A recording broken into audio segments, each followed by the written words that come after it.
பிச்சைக்கார பசங்கயா, நான் 2 பேரு தான் இன்வைட் பண்ணேன். ஒரு கூட்டமே வந்துச்சு. ரக்கம் மானம் இல்லாம ச்சே, பரதேசி.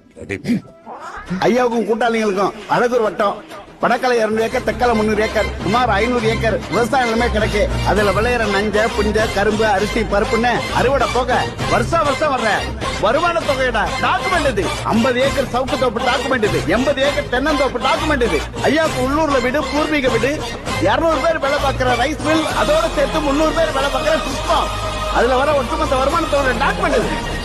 கிட்டதான் 2 கூட்டாளிங்க இருக்காங்கல்ல, அவங்களுடைய சொத்து பத்து, உங்க பார்ட்னர்ஷிப் எல்லாத்தையும் கணக்கு போட்டு பார்த்தா கூட உங்களை விட எங்க கிட்டதான் பல மடங்கு பணம் அதிகமா இருக்கும் போலயே.